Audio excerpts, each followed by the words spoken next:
Marcus Richardson walked into his favorite restaurant on a Tuesday evening. He was tired from a long day at his company. Marcus owned a big business that made parts for cars. He had worked hard for many years to build his company.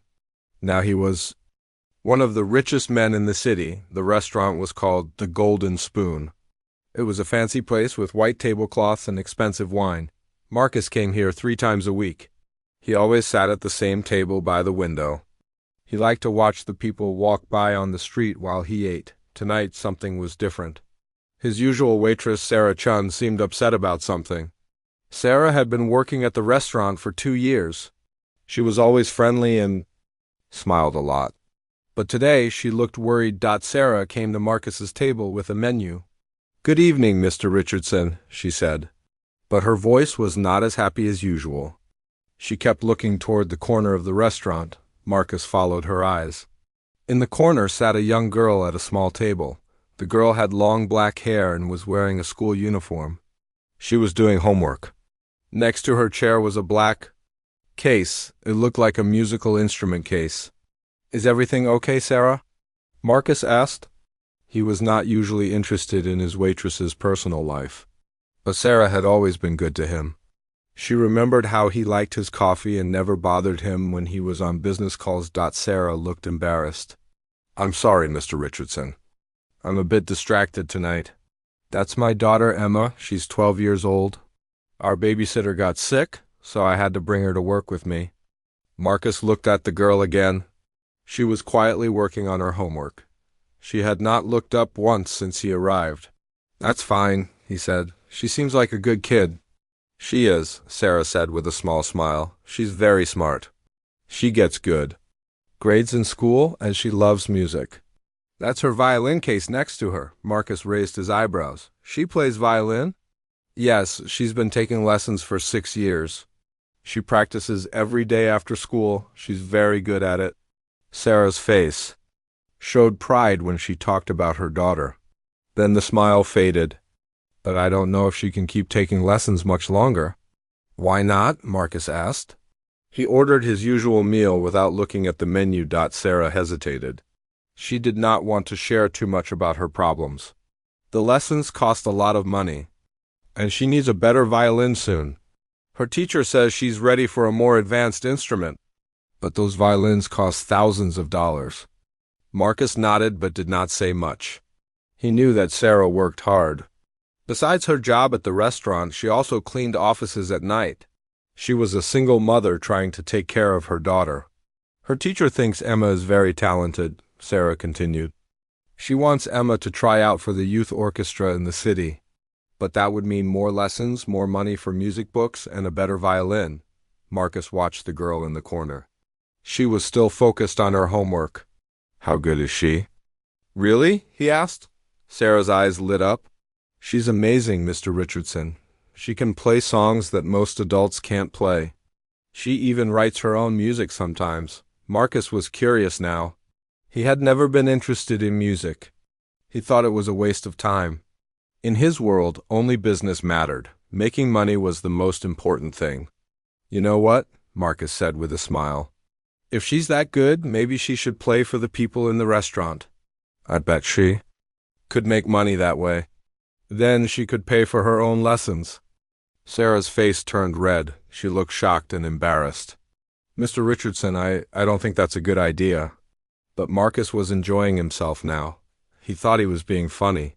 "I'm serious. If she's as talented as you say, she should be able to play for an audience.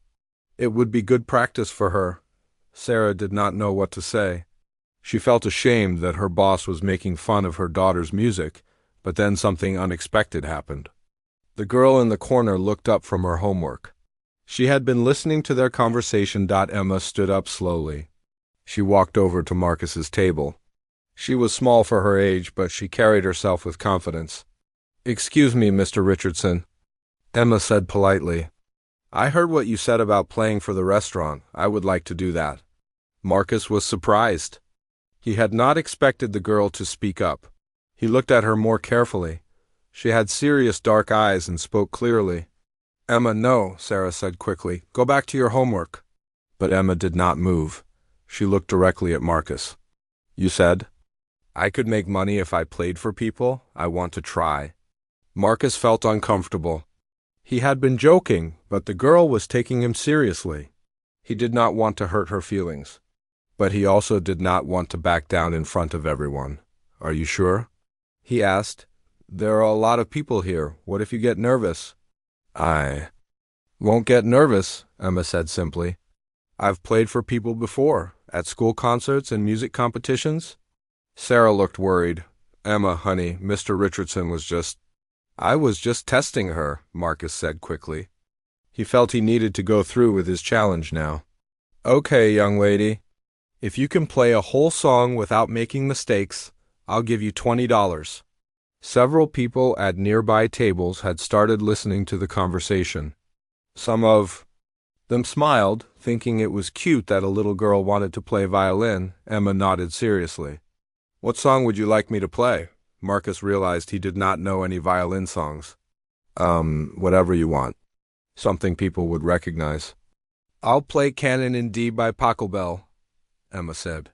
It's a beautiful piece. Marcus had never heard of it. Fine, but remember, you have to play the whole thing without stopping or making mistakes. Emma went back to her table and opened her violin case. Inside was an old violin. It was not in perfect condition, but it was clean and well cared for. Sarah watched nervously as her daughter prepared to play. She knew Emma was talented, but she was afraid the girl might embarrass herself in front of all these people. Emma took her time getting ready. She checked the strings and tightened her bow. Several more people in the restaurant had noticed what was happening. The room was getting quieter. Marcus sat back in his chair. He expected to hear a simple children's song played with basic skill. He thought he would clap politely and give the girl her $20. Then everyone could go back to their dinner, but as Emma raised her violin to her chin and positioned her bow, something about her posture caught his attention. She stood like a real musician. Her back was straight, her grip was perfect, and her concentration was complete. The restaurant was almost completely quiet now. Even the kitchen staff had stopped their work to watch. Emma took a deep breath. She looked once at her mother, who gave her an encouraging nod. Then she looked at Marcus, who was waiting with an amused expression on his face. She placed her bow on the strings and began to play. Emma stood in front of her violin case, preparing her instrument. The restaurant had become very quiet.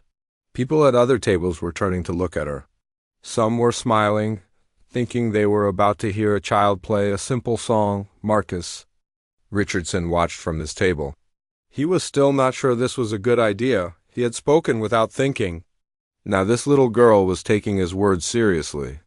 He did not want to hurt her feelings, but he also did not believe she could really play well. Sarah Shun stood nearby, looking nervous. She knew her daughter was talented, but she was worried about what would happen if Emma made mistakes. The people in this expensive restaurant might laugh at them. Sarah wished she could stop this from happening. Emma took her violin out of the case. It was an old instrument, but she had taken good care of it. She had been using the same violin for 3 years. Her teacher had said she needed a better one, but they could not afford it. The violin was small, the right size for a 12-year-old girl. The wood was a warm brown color. There were a few small scratches on it, but it was clean and polished. Emma's mother had helped her clean it every week. Emma picked up her bow and checked it carefully. The bow was also old, but it worked well. She had learned to take care of her equipment. Her first teacher had told her that a musician must always respect their instrument. Are you ready? Marcus asked. He was beginning to feel uncomfortable. More people were watching now. He had not expected so much attention. Almost, Emma said quietly. She was not nervous. She had played for people many times before. At school concerts, she had played for hundreds of people. This restaurant was smaller than her school auditorium. Emma checked each string on her violin. She plucked them one by one, listening carefully to the sound. One string was a little loose, so she turned the tuning peg to tighten it. She plucked it again. Now it sounded right. A man at a nearby table whispered to his wife, "She actually knows what she's doing." Emma heard him, but she did not look up. She was focused on preparing her violin. She had learned that preparation was very important. Her teacher always said, "If you prepare well, you will play well." She lifted her bow and pulled it across the strings slowly. She was not playing a song yet. She was just making sure everything sounded good. The sound was clear and sweet. Marcus was getting impatient. "Are you going to play or not?" Emma looked at him calmly. "I'm ready now." She positioned her violin under her chin. Her left hand went to the neck of the violin. Her fingers were small but strong. She had practiced finger exercises every day for 6 years. Emma raised her bow and held it just above the strings. She took a deep breath. Then she looked around the restaurant. About 30 people were watching her now. Some had put down their forks and knives. Others had stopped their conversations. Even the waiters and waitresses were standing still. Sarah felt her heart beating fast. She wanted to tell Emma to stop, but she knew her daughter had made up her mind. Emma was stubborn when she decided to do something. "This is Canon in D by Pachelbel," Emma announced in a clear voice. "It's a piece about beauty and peace." Marcus had never heard of Pachelbel. He did not know what Canon in D was. He just wanted to get this over with so he could eat his dinner. Emma placed her bow on the strings. She closed her eyes for a moment. Then she began to play. The first note came out soft and pure. It was a single, clear sound that filled the restaurant. Emma held the note for several seconds, then moved to the next one. The melody was simple at first. Just a few notes played slowly, but there was something special about the way Emma played them. Each note was perfect. There were no scratches or squeaks that sometimes happen when children play violin. Marcus stopped eating. He had expected to hear a child's attempt at music. Instead, he was hearing something beautiful. Emma's fingers moved across the strings with confidence. She knew exactly where to place each finger. Her bow moved smoothly across the strings. She was not just playing the notes. She was making music. The melody began to build. Emma added more notes, creating a richer sound. Her left hand moved quickly but smoothly along the neck of the violin. Her right hand controlled the bow with perfect timing. People in the restaurant began to sit up straighter. They were realizing that this was not a child's performance. This was real music played by someone who knew what they were doing. Canon in D is a famous piece of classical music. It starts simply but becomes more complex as it goes on. Emma was playing it perfectly. She knew every note by heart. Sarah watched her daughter with amazement. She had heard Emma practice this piece many times at home, but somehow it sounded even better in the restaurant. Emma was playing with more feeling, more expression. Marcus put down his fork completely. He was staring at Emma. He had never paid attention to classical music before. He thought it was boring, but this was not boring. This was incredible. Emma's eyes were closed now. She was lost in the music. Her whole body moved slightly with the rhythm. She was not just playing the violin. She was dancing with it. The melody grew stronger and more beautiful. Emma was adding her own touches to the piece. She made some notes longer, others shorter. She changed the volume, making some parts loud and others soft. A woman at a corner table had tears in her eyes. She whispered to her husband, "I've never heard anything so beautiful." The kitchen staff had stopped working. They were standing in the doorway, listening. Even the chef had come out to hear Emma play. Emma opened her eyes and looked directly at Marcus. She was still playing, but now she was also watching his reaction. She could see that he was surprised. Marcus felt something he had never felt before. The music was touching something deep inside him. He had spent his whole life thinking about money and business. He had never understood why people cared about art or music, but now he was beginning to understand. This little girl was creating something beautiful. She was sharing something special with everyone in the restaurant. Emma's bow moved faster now. The piece was becoming more complex. She was playing multiple notes at the same time, creating harmony. Her fingers flew across the strings, but every note was clear and perfect. The entire restaurant was silent except for the music. 30 people were completely focused on one 12-year-old girl and her old violin. Marcus realized that his mouth was open. He closed it and tried to understand what he was feeling. He had challenged this girl as a joke. He had expected her to play a simple children's song. Instead, she was giving a performance that would have been impressive in a concert hall. Emma was nearing the end of the piece. The music was building to a climax. She played with passion and skill that seemed impossible for someone so young. Sarah felt proud and scared at the same time. She was proud of her daughter's talent, but she was also scared about what would happen next. How would people react? What would Marcus Richardson think? Emma played the final notes with perfect timing. The last note rang out clear and strong. Then there was silence. Emma lowered her violin and her bow. She looked around the restaurant. Everyone was staring at her. For a moment, nobody moved, nobody spoke. The silence stretched on, then suddenly one person began to clap. The first person to clap was an elderly man sitting near the window. He had been eating dinner with his wife when Emma started playing. Now he was standing up, clapping his hands together loudly. His wife joined him, then the couple at the next table. Within seconds, the entire restaurant was clapping. The sound was loud and strong. People were not just being polite. They were truly amazed by what they had heard. Emma stood quietly, holding her violin and bow. She was not used to such a big reaction. At school concerts, people clapped, but not like this. This was different. This was special. Marcus Richardson sat frozen in his chair. He was not clapping yet. He was trying to understand what had just happened. The little girl had played better than he had ever imagined possible. The music had been perfect. Every note was clear and beautiful. Emma had played with the skill of a professional musician, but she was only 12 years old. How was this possible? Sarah Chun had tears in her eyes. She was proud of her daughter, but she was also surprised. Emma had never played quite like this before. Something about the restaurant, about the challenge, had brought out the best in her. "Bravo!" shouted the elderly man by the window. That was magnificent. Other people were calling out compliments. "Beautiful! Amazing! Incredible!" Emma smiled shyly. She carefully placed her violin back in its case. She had been taught to always put her instrument away safely after playing. Marcus finally started clapping. He stood up slowly, still trying to process what he had witnessed. He had lived 52 years and had never experienced anything like this.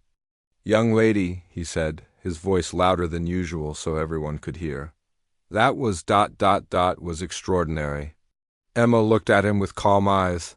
"Thank you, Mr. Richardson." The man at the window table walked over to Emma. He was about 70 years old, well-dressed, with gray hair and kind eyes. "My dear," he said to Emma, "I am Professor Williams. I teach music at the university. I have been listening to violin music for 40 years. That was one of the most beautiful performances I have ever heard." Emma's eyes grew wide. "Really? Really?" Professor Williams said, "You have a gift. A very special gift." Other people were coming over to talk to Emma. A young woman said, "I play violin too, but I could never play like that." "How long have you been studying?" 6 years, Emma answered politely. 6 years, the woman said with shock. "I've been playing for 15 years and I'm not half as good as you." Marcus watched all this happening. People were surrounding Emma, asking her questions, telling her how wonderful she was. He felt something strange inside his chest. Was it pride? But why would he feel proud? He barely knew this girl. Sarah came over to stand next to her daughter. She was still crying, but now she was smiling too. "Emma," Sarah said softly, "you were amazing." "Thanks, Mom," Emma said. "I wanted to play my best."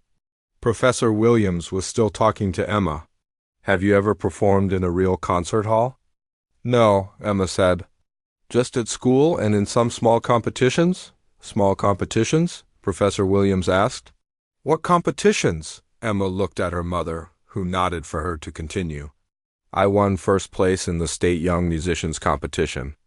"Last year," Emma said. "And I came in second in the regional classical music contest." Marcus felt his jaw drop.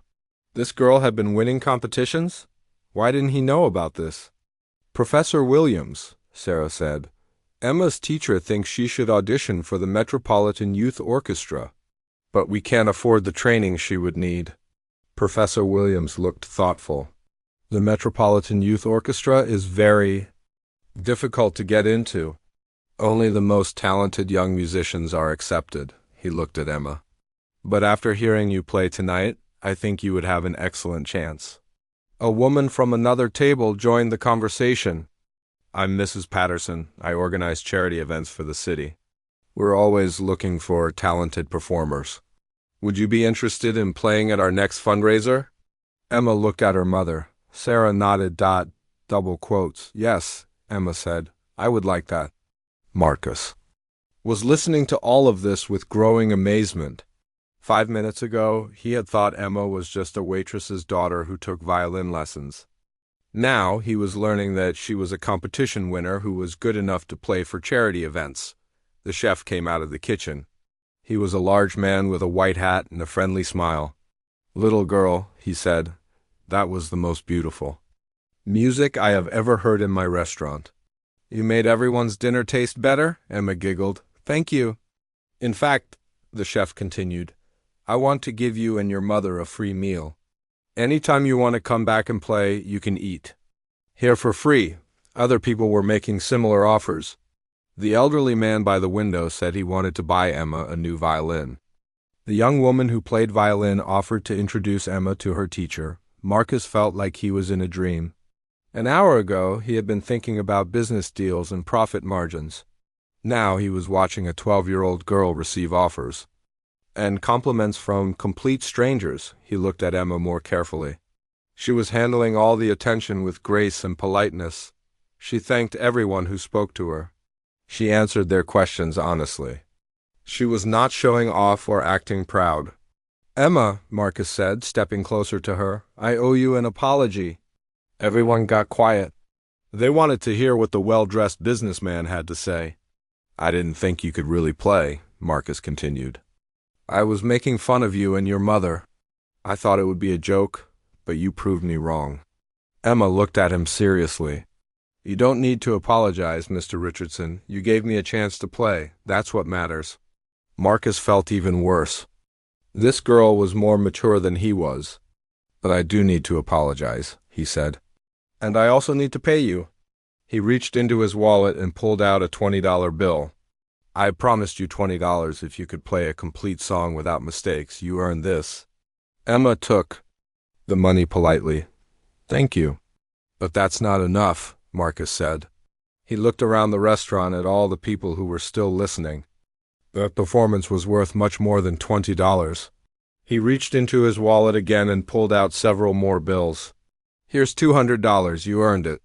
Emma's eyes went wide. She had never seen so much money at once. Mr. Richardson, Sarah said, that's too much. We can't accept that.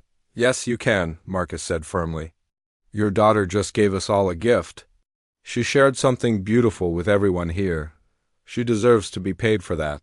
Professor Williams nodded. He's right. Professional musicians charge hundreds of dollars for private performances. Emma's playing was at a professional level. Emma looked at the money in her hands. $220. That was almost enough to pay for a month of violin lessons. Can I really keep this? She asked her mother. Sarah looked at Marcus, then at her daughter. If Mr. Richardson wants to pay you for your performance, then yes, you can keep it. Emma smiled the biggest smile Marcus had ever seen. Thank you so much, Mr. Richardson. Now I can keep taking lessons. Marcus felt something warm in his chest. He realized he had just made this little girl very happy. He had never felt anything quite like this before. Emma, he said, I want to ask you something. How did you learn to play so well? Emma thought. For a moment, I practice every day. My teacher, Mrs. Lopez, is very good. She taught me that music is not just about playing the right notes, it's about sharing feelings with other people. Sharing feelings? Marcus asked. Yes, Emma said. When I play, I try to make people feel happy or peaceful or excited. Music is a way to connect with other people. Marcus had never thought about music that way. He had always thought it was just entertainment. But Emma was talking about it like It was something much more important. And, Emma continued, I practice because I love it. Even when it's hard, even when my fingers hurt, I love making music. Marcus looked at this 12-year-old girl who was talking about music with more passion than he had ever felt about anything. He began to understand that he had witnessed something truly special tonight. The other people in the restaurant were starting to return to their tables, but they were still talking about Emma's performance. Marcus could hear them saying things like, incredible and amazing, and I'll never forget that. Emma carefully put her violin back in its case. She counted her money one more time, then folded it carefully and gave it to her mother. Mom, she said, now we don't have to worry about my lessons for a while. Sarah hugged her daughter. I'm so proud of you, Emma. You were wonderful. Marcus watched this scene and felt something he had never felt before. He wanted to help these people. He wanted to be part of Emma's musical journey, but he didn't know how to say that. He was a businessman. He knew how to make deals and manage employees. He didn't know how to talk about feelings and dreams and music. So he just stood there, watching Emma pack up her violin and wondering how one little girl had changed everything in just 10 minutes. Marcus Richardson could not stop thinking about Emma's performance.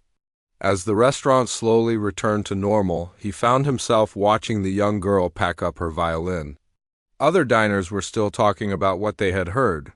Emma, Marcus said, approaching her table. Can I sit down? I'd like to talk to you and your mother. Emma looked at her mother, who nodded. Of course, Mr. Richardson. Marcus sat down across from them. He felt strange. In his business world, he was always in control. He made decisions quickly and moved on. But tonight he felt like he was in unfamiliar territory. I want to know more about your music, Marcus said. You said you've been playing for 6 years. How did you start? Emma's face lit up. My mom took me to a free concert at the library when I was 6. There was a lady playing violin. I thought it was the most beautiful sound I had ever heard. Sarah smiled at the memory. Emma talked about that concert for weeks. She kept asking if she could learn to play violin too. But lessons cost money, Emma continued. Mom was working 2 jobs already. She said maybe we could try it when things got better. Marcus listened carefully. He was beginning to understand how hard things had been for this family. Then what happened? He asked. I found out about a music program at the community center, Sarah said. They offered lessons for $20 a month. It was still a lot of money for us, but I thought maybe we could manage it. Emma nodded. My first teacher was Mr. Garcia. He was very kind. He let me use one of the center's violins for free. Mr. Garcia saw that Emma had natural talent, Sarah continued. After 6 months, he said she was ready for more advanced lessons, but that meant private lessons, which cost much more. Marcus was starting to understand the struggle. How did you manage to pay for private lessons?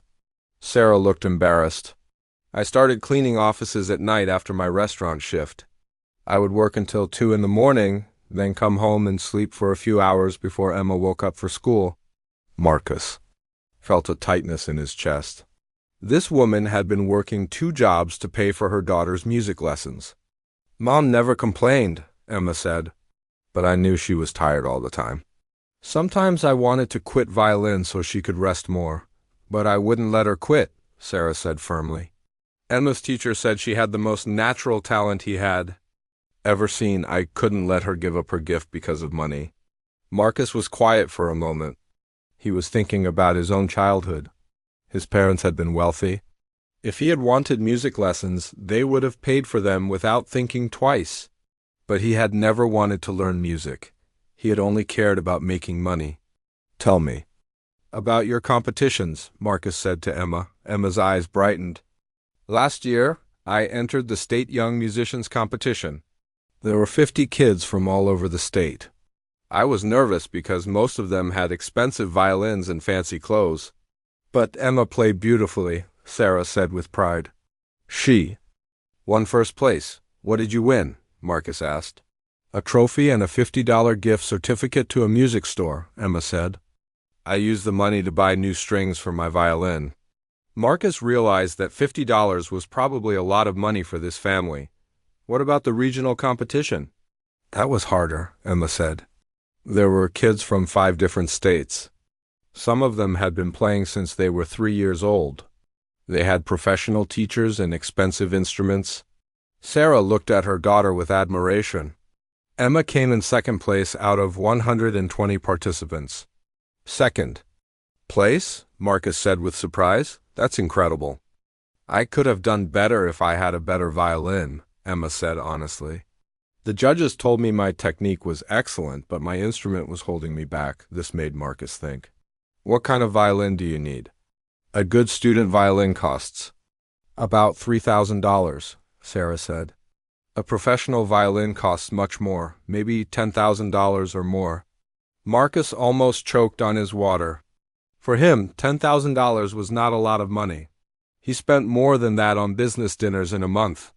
But for Sarah and Emma, it was an impossible amount. Emma's teacher, Mrs. Lopez, thinks she should audition for the Metropolitan Youth Orchestra, Sarah continued. But that would require intensive training, a better violin, and money for travel and competitions. How much would all that cost? Marcus asked. Sarah hesitated. Mrs. Lopez estimated it would cost about $15,000 for the first year. That includes a good violin, advanced lessons, music books, and travel expenses. Marcus tried to keep his expression neutral. $15,000 was less than he spent on his car payment each year. But it's not just about money, Emma said. Mrs. Lopez said I would need to practice 4 hours every day. I would need to be completely dedicated to music. And you want to do that? Marcus asked. Emma's eyes were serious. Yes, music is the most important thing in my life. When I play, I feel like I'm doing what I was meant to do. Marcus had never heard a 12-year-old talk with such clarity about their purpose in life. He thought about his own childhood. What had he been passionate about at 12? Making money? Building businesses? He couldn't remember feeling the kind of passion Emma was describing. What does your teacher think about your chances with the Metropolitan Youth Orchestra? Marcus asked. She thinks Emma has an excellent chance, Sarah said. But she also said the competition is very tough. Most of the kids who audition have been training intensively for years. Mrs. Lopez said I would need at least 6 months of intensive training before I could audition, Emma added. And even then, there's no guarantee I would be accepted. Marcus was quiet for a moment. He was thinking about risk and investment. In his business world, he made decisions based on potential returns. Looking at Emma, he saw incredible potential. Emma, he said, can I ask you something personal? Sure, Emma said. What do you want to do with your music? What's your dream? Emma thought carefully before answering. I want to be a professional violinist. I want to play in orchestras and maybe do solo concerts. I want to bring beautiful music to people like that lady at the library brought to me. And I want to teach, Emma continued. I want to help other kids learn music, especially kids who don't have a lot of money. I want to show them that music can change their lives. Marcus felt something stir inside him. This girl was not just talented. She was already thinking about how to help others. What about school? Marcus asked. Your regular school? Emma gets excellent grades, Sarah said. She wants to go to college and study music? But college is expensive too, Marcus nodded. He was starting to see the full picture. Emma was not just a talented kid. She was a dedicated student with big dreams. But every step of her journey was blocked by money. Mr. Richardson, Emma said. Can I ask you something? Of course. Why did you challenge me to play tonight? Did you really think I couldn't do it? Marcus felt uncomfortable. I'm embarrassed to admit this, but yes. I thought you were just a little girl who took violin lessons for fun. I didn't think you could really play. Emma nodded. A lot of people think that. They see me with my old violin and they don't expect much. But you proved them wrong, Marcus said. I try to, Emma said. Mrs. Lopez taught me that people will judge you by how you look or how much money you have. But when you play music, all that matters is the sound you make. Marcus was impressed by Emma's wisdom. She understood things about life that many adults Never learned, Emma, he said. I want to help you. Both Emma and Sarah looked at him with surprise. What do you mean? Sarah asked. Marcus was not sure exactly what he meant. He just knew that he wanted to be part of Emma's journey. I don't know yet, he said honestly, but I want to help you achieve your dreams. You have something special, and it would be wrong to let lack of money stop you. Emma's eyes filled with tears. You would really help me? Yes, Marcus said, surprising himself with the firmness in his voice. I would really help you. Sarah looked worried. Mr. Richardson, we can't accept charity. We've always taken care of ourselves. It wouldn't be charity, Marcus said. It would be an investment in talent and in the future. He was starting to form an idea. A way to help Emma that would also help Sarah, a way to make sure this family had the support they needed. I need to think about this, Marcus said. Can I have your phone number? I'd like to talk to you both again soon. Sarah hesitated then, wrote her number on a napkin. Mr. Richardson, we're grateful for your kindness tonight, but we don't expect anything more. Marcus took the napkin and put it in his pocket. Let me worry about what to expect, he said with a smile. As Emma finished packing up her violin, Marcus realized that this night had changed him. He had come to the restaurant thinking about business problems and profit reports. Now he was thinking about a 12-year-old girl's dreams and how he could help make them come true. Mr. Richardson, Emma said, as she stood up with her violin case, thank you for listening to me play. And thank you for the money. It means a lot to my mom and me. Thank you for playing, Marcus said. You gave me something I didn't know I needed. Emma looked puzzled. What's that? Marcus thought for a moment. You showed me that there are more important things than money and business. You showed me what passion looks like. Emma smiled. Music does that. It changes people. Marcus Richardson did not sleep well that night. He kept thinking about Emma's performance and her dreams.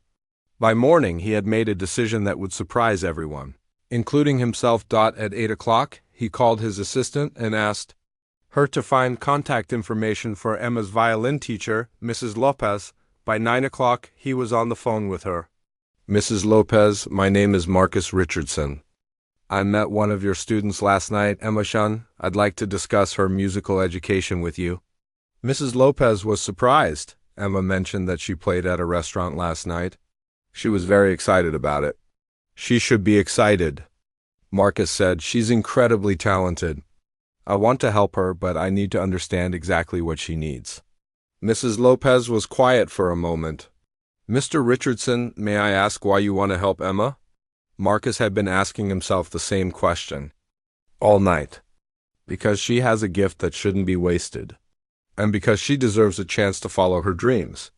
I see, Mrs. Lopez said. Well, Emma needs several things. First, she needs a much better violin. Her current instrument is limiting her progress. How much does a good violin cost? Marcus asked. For someone of Emma's level, I would recommend a violin that costs between $5,000 and $8,000. Eventually, she need an even better one, but that would be a good start. Marcus wrote down the number. What else? She needs intensive training. I recommend lessons 3 times a week instead of once a week. She also needs to work with a specialist who can prepare her for orchestra auditions. How much would that cost? About $600 per month for lessons, plus the cost of music books, sheet music, and other materials. Marcus was writing everything down. What about the Metropolitan Youth Orchestra audition?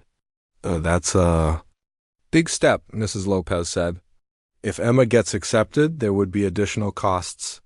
Orchestra fees, travel to performances, and eventually college preparation programs. Give me a rough estimate for everything, Marcus said. Mrs. Lopez was quiet while she calculated. For the first year, including a new violin, intensive lessons, materials, and audition preparation, I estimate about $15,000. If she gets into the youth orchestra, add another $5,000 per year. Marcus had expected these numbers, but hearing them confirmed his decision. $20,000 was nothing to him, but it was everything to Emma and Sarah. Mrs. Lopez, I want to pay for all of it. There was silence on the phone. Mr. Richardson, are you serious? Completely serious, Emma deserves this chance. But why? You barely know her, Marcus thought about how to explain it. Last night, Emma taught me something important. She showed me what it looks like when someone follows their passion with dedication and joy. I want to help her continue that journey. Mrs. Lopez was quiet for a long moment. Mr. Richardson, this is incredibly generous, but Emma's mother is very proud. She might not accept such a large gift. Then I'll find a way to make it work for everyone, Marcus said. Can you help me with that? Yes, Mrs. Lopez said. I think I can. After hanging up with Mrs. Lopez, Marcus made another phone call. This one was to Sarah Chun. Mrs. Chun, this is Marcus Richardson from last night. Could you and Emma meet me for lunch today? I have something important to discuss with you. Sarah sounded nervous. Mr. Richardson, if this is about last night, you've already been more than generous. It's not about last night, Marcus said. It's about Emma's future. Please, 1 hour of your time. Sarah agreed to meet him at a small cafe near the restaurant where she worked. When Marcus arrived at the cafe, Emma and Sarah were already there. Emma was carrying her violin case and she looked excited to see him. Mr. Richardson, Emma said. As he sat down, I told everyone at school about last night. My music teacher wants to hear all about it, Marcus smiled. Emma, I've been thinking about our conversation last night. About your dreams and your music, Sarah looked worried. Mr. Richardson, we don't expect anything from you. Last night was already more than enough. Please let me finish, Marcus said gently. I spoke with Mrs. Lopez this morning. She told me what you need to take your music to the next level. Emma's eyes grew wide. You talked to Mrs. Lopez? I did. And I want to help you get everything you need. A new violin, better lessons, audition preparation, everything. Sarah shook her head. Mr. Richardson, we can't accept that. It's too much. Marcus had expected this reaction. Mrs. Chun, I have a proposal that I think will work for everyone. He pulled out a folder he had prepared that morning. I need a new executive assistant at my company. Someone organized, reliable, and dedicated. The job pays $60,000 a year, plus benefits and health insurance. Sarah looked confused. I don't understand. I'm offering you the job, Marcus said. You've proven that you're hardworking and responsible. You've managed to raise an incredible daughter while working 2 jobs. Those are exactly the qualities I need in an assistant. Sarah stared at him. But I don't have experience in an office. Experience can be learned, Marcus said. Character cannot. You have the character. I'm looking for... Emma was looking back and forth between her mother and Marcus. Mom, what does this mean? It means, Marcus said, that your mother would have a good job with a good salary. And part of your mother's benefits package would include funding for your musical education. Sarah was quiet for a long time. Marcus could see her thinking, calculating, trying to understand if this was real. Why are you doing this? She finally asked. Marcus had been thinking about this question all morning. Because last night your daughter reminded me what's important in life. She showed me that there's more to success than making money.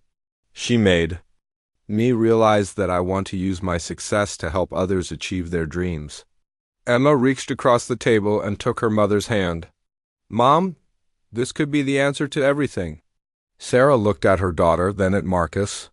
Mr. Richardson, this is an incredible offer, but I need to ask you something honestly.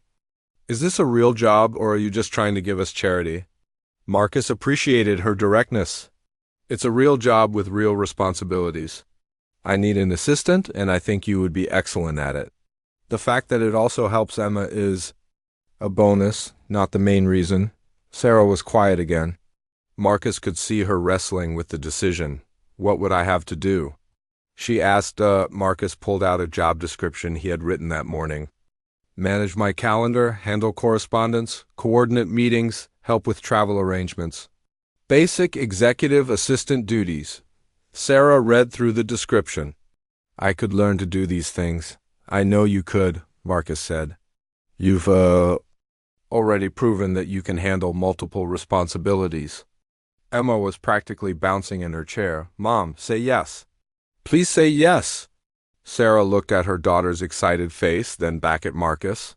Mr. Richardson, if I take this job, I want to do it well. I don't want special treatment just because you're helping Emma.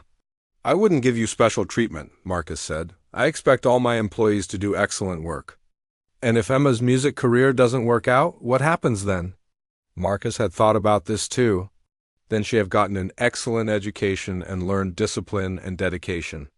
Those qualities will help her succeed at whatever she chooses to do. Sarah took a deep breath. Mr. Richardson, I accept your offer. Emma jumped up from her chair and hugged her mother. Really? Really, Mom? Really, Sarah said, hugging her daughter back. Marcus felt a warmth in his chest that he had never experienced before. Excellent. Mrs. Chun, you can start Monday. And Emma, Mrs. Lopez is expecting your call this afternoon about your new lessons. Over the next 6 months, everything changed for the Chun family. Sarah proved to be an excellent executive assistant. She was organized, efficient, and quickly learned all aspects of the job. She worked normal hours for the first time in years and earned enough money to move to a better apartment. Emma received her new violin and began intensive training. She practiced 4 hours every day and worked with 2 different teachers. Her progress was remarkable. Marcus discovered that helping Emma and Sarah brought him more satisfaction than any business deal he had ever made. He started attending Emma's lessons and competitions. He learned about classical music and began to appreciate its beauty. 3 months after starting her intensive training, Emma auditioned for the Metropolitan Youth Orchestra. She played perfectly and was accepted immediately. The audition was held in a large concert hall. Marcus sat in the audience with Sarah, both of them nervous and excited. When Emma walked onto the stage with her new violin, she looked confident and professional. She played the same piece she had played in the restaurant, Canon in D by Pachelbel. But now, with her better instrument and advanced training, it sounded even more beautiful. When she finished, the judges were quiet for a moment. Then the head judge smiled and said, "Welcome to the Metropolitan Youth Orchestra, Emma," Sarah cried. Marcus felt tears in his own eyes. Emma just smiled and said, "Thank you for giving me this chance." 6 months after that first night in the restaurant, Emma performed as a featured soloist with the Metropolitan Youth Orchestra. The concert was held in the city's most prestigious concert hall. Marcus had bought tickets for everyone who had been in the restaurant that night. Professor Williams was there, along with the elderly couple by the window.